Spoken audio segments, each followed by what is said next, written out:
My name is Lindsey. My name is Chad. And we're from St. Louis, Missouri. And we're both teachers. I teach law. And I teach high school history.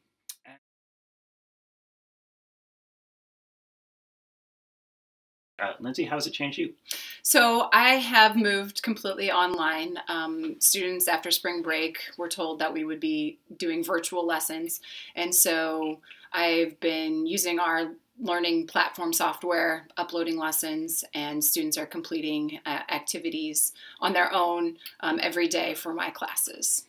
For me, it's pretty much the same. So everything's online. I have classes using Zoom. I record podcasts. I exchange a lot of emails with students. Getting up and going to work means getting up and starting up my laptop and responding to students' questions and concerns. So yeah, everything is gone online for me too. We just got a notification too that high school, all public schools and private schools in Missouri will be going online for the rest of the year. So that means at least 5 more weeks of online teaching for me.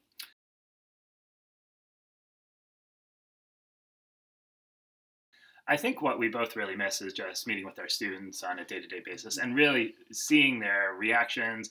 And it's much easier in a classroom to see who's following the material, who's not, who's struggling, who's getting it. It's harder to have that same sort of feedback when you're staring at a screen filled with 30 or 40 faces. Yeah, you don't know if your lesson bombed online as much as you do in person.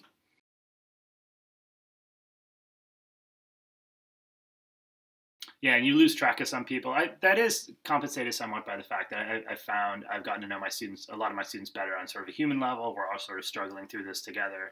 And the students who are really motivated shine through even more. They send me really great questions. We have nice exchanges over email.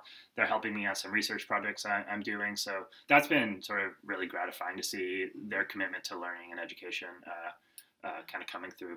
Yeah, I've definitely spent more time than normal providing individual feedback because we've got more time and more flexibility because we're not in front of students every day for 6 hours. We're doing a lot more lesson planning behind the scenes and delivering the content online. So there's negatives and positives to that experience. I think some students have struggled.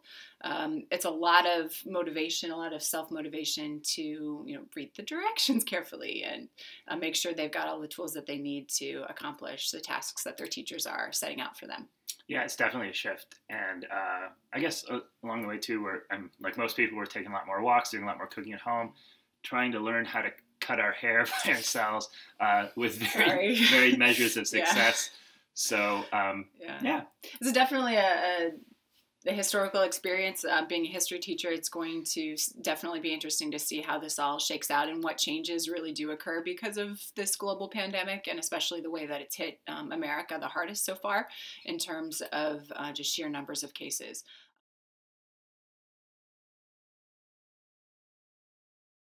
I've had some students come down with some COVID symptoms, and so kind of trying to, deal with the anxiety and stress for those students. It's something that they never intended to experience, and I've done a lot of lessons trying to compare the 1918 Spanish flu with kind of what we're dealing with now and obviously other global pandemics. So it's a really teachable moment for me, and I think students get, clearly they understand that they're living in a historic time and doing some things to kind of record their experiences is valuable. And I'd say the same thing from a legal perspective, like just in terms of what can the government do lawfully in response to the crisis, how it's affecting employment contracts, how it's changing how we look at the criminal law. We'll be wrestling with the legal implications of the virus for many years to come. So it's a terrible thing, but it's also sort of opportunity to think about some really large questions in law and in history. Yeah, that are facing the country and the world as a whole.